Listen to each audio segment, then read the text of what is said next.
मध्य प्रदेश के दौरे पर आए डिप्टी सीएम ने कांग्रेस पर तीखा हमला बोलते हुए कहा कि कांग्रेस ने हमेशा संविधान का अपमान किया है। उन्होंने कहा कि संविधान बचाने का नाटक करने वाली कांग्रेस ने ही डॉक्टर भीमराव अंबेडकर की उपेक्षा की और सत्ता में रहते हुए बार बार संविधान को तोड़ मरोड़ कर अपनी राजनीति चमकाई। उन्होंने कहा, गृह मंत्री अमित शाह ने संसद में जो तथ्य रखे हैं वह साफ दिखते हैं कि कांग्रेस ने किस तरह सरकारें गिराने और अपनी सुविधा के अनुसार शासन चलाने का काम किया।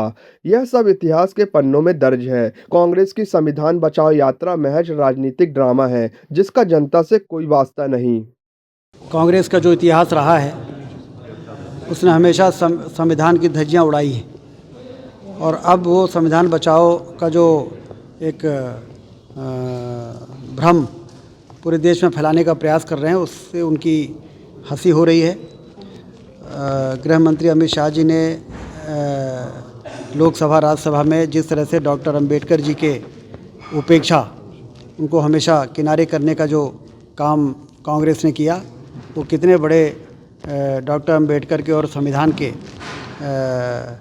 लंबे समय तक सत्ता में रहने के बाद उसका पालन किया है, ये सारा देश जानता है। चुनी हुई सरकारों को गिराना और समय समय पे अपनी सुविधा के अनुसार संविधान को तोड़ मरोड़ के और अपना शासन चलाना, अब ये सब इतिहास के पन्ने में दर्ज है। इसलिए इस प्रकार की यात्राएं करके वो राजनीतिक खाना पूर्ति कर रहे हैं। इससे देश की जनता का कोई वास्ता नहीं है। डिप्टी सीएम ने राहुल गांधी पर तंज कसते हुए कहा, कांग्रेस के लोग खुद राहुल गांधी को गंभीरता से नहीं लेते तो भाजपा को उनकी बातों पर ध्यान देने की जरूरत नहीं है। इस तरह की राजनीति और गतिविधियों को रोकने के लिए जनता को सतर्क रहना होगा। सरकार इस पर सख्त है और कानून के तहत कड़ी कार्रवाई की जा रही है। मोदी सरकार ने देश को आर्थिक महाशक्ति बनाने की राह पर पहुंचाया। डिप्टी सीएम ने प्रधानमंत्री मोदी के नेतृत्व की तारीफ करते हुए कहा, आज देश तेजी से दुनिया की सबसे बड़ी आर्थिक महाशक्ति बनने की ओर अग्रसर है। जनता ने विकास का महत्व समझ लिया है और भाजपा को मजबूती से समर्थन दे रही है। हरियाणा और महाराष्ट्र चुनाव इसकी मिसाल हैं। जनता जानती है कि देश का विकास केवल मोदी के नेतृत्व में ही संभव है। वहाँ तो कांग्रेस का सफाया हो गया है।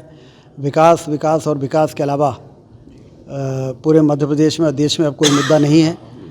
हरियाणा और महाराष्ट्र के चुनाव की जीत के बाद जो ये स्पष्ट हो चुका है पूरे देश में कि लोग समझ गए हैं कि यदि हमको विकास चाहिए तो मोदी जी के हाथों को मजबूत करना चाहिए, भाजपा को मजबूत करना चाहिए और तेज़ी के साथ देश आर्थिक महाशक्ति बनने की दिशा में आगे बढ़ रहा है और दुनिया में नंबर 1 की आर्थिक महाशक्ति देश बनने जा रहा है।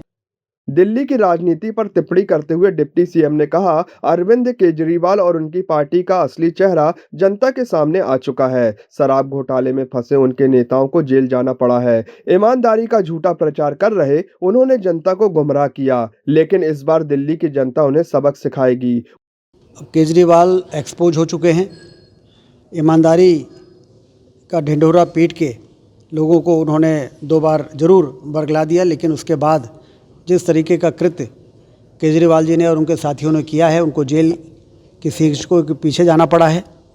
उन्होंने शराब में घोटाला करके और जो उनके मानने वाले लोग हैं उनका सिर शर्म से झुका दिया है। इस चुनाव में अब उनकी विदाई होना तय है।